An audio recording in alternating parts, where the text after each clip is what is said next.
ನೀವೆಲ್ಲ ಸಿಗಂದೂರು ದೇವಸ್ಥಾನಕ್ಕೆ ಹೋಗಿ ಇರುತ್ತೀರಿ. ಆದರೆ ಈ ಹೊಸ ಬ್ರಿಡ್ಜ್ ಮೇಲೆ ಪ್ರಯಾಣ ಮಾಡಿರಲ್ಲ ಅಂದ್ಕೊಳ್ತೇನೆ. ಬನ್ನಿ, ಸಿಗಂದೂರು ಸೇತುವೆ ನೋಡೋಣ.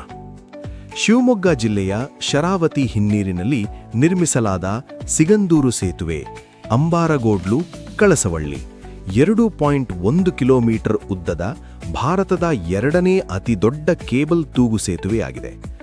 423 ಕೋಟಿ ರೂ ಹೆಚ್ಚು ವೆಚ್ಚದಲ್ಲಿ ನಿರ್ಮಿಸಲಾದ ಈ ಸೇತುವೆಯು ಸಾಗರ ಸಿಗಂದೂರು ನಡುವಿನ ಪ್ರಯಾಣದ ಸಮಯವನ್ನು 2 ಗಂಟೆಗಳಷ್ಟು ಕಡಿಮೆ ಮಾಡಲಿದ್ದು, ಪ್ರಸಿದ್ಧ ಸಿಗಂದೂರು ಚೌಡೇಶ್ವರಿ ದೇವಾಲಯಕ್ಕೆ ಸಂಪರ್ಕ ಕಲ್ಪಿಸುತ್ತದೆ.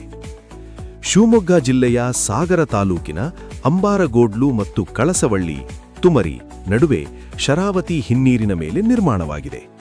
ಇದು ಸುಮಾರು 2.1 ಕಿಲೋಮೀಟರ್ ಉದ್ದ ಮತ್ತು 16 ಮೀಟರ್ ಅಗಲವಿದೆ. ಇದು ದಶಕಗಳ ಕಾಲ ದೋಣಿಯನ್ನು ಫೆರ್ರಿ ರೈಡ್ ಅನ್ನು ಅವಲಂಬಿಸಿದ್ದ 40ಕ್ಕೂ ಹೆಚ್ಚು ಗ್ರಾಮಗಳ ಜನರಿಗೆ ನೇರ ರಸ್ತೆ ಸಂಪರ್ಕ ಒದಗಿಸುತ್ತದೆ. ಕೊಲ್ಲೂರು ಮತ್ತು ಸಿಗಂದೂರು ಧಾರ್ಮಿಕ ಕ್ಷೇತ್ರಗಳ ನಡುವಿನ ಸಂಪರ್ಕ ಸುಲಭಗೊಳಿಸಿ ಮಲೆನಾಡಿನ ಪ್ರವಾಸೋದ್ಯಮವನ್ನು ಹೆಚ್ಚಿಸುತ್ತದೆ. ಇದು ಕರ್ನಾಟಕದ ಅತಿ ಉದ್ದದ ಒಳನಾಡು ಕೇಬಲ್ ಸೇತುವೆಯಾಗಿದ್ದು 2020ರ ಡಿಸೆಂಬರ್ನಲ್ಲಿ ಕಾಮಗಾರಿ ಪ್ರಾರಂಭವಾಗಿತ್ತು. ಈ ಸೇತುವೆಯು ಸ್ಥಳೀಯ ಆರ್ಥಿಕತೆ ಮತ್ತು ಪ್ರಾದೇಶಿಕ ಸಂಪರ್ಕಕ್ಕೆ ದೊಡ್ಡ ಕೊಡುಗೆಯಾಗಿದೆ. ಏನೇ ಆದರೂ ಆ ದೋಣಿಯಲ್ಲಿ ಹೋಗುತ್ತಿದ್ದ ಮಜಾ ಈ ರಸ್ತೆ ಪ್ರಯಾಣದಲ್ಲಿ ಸಿಗಲ್ಲ.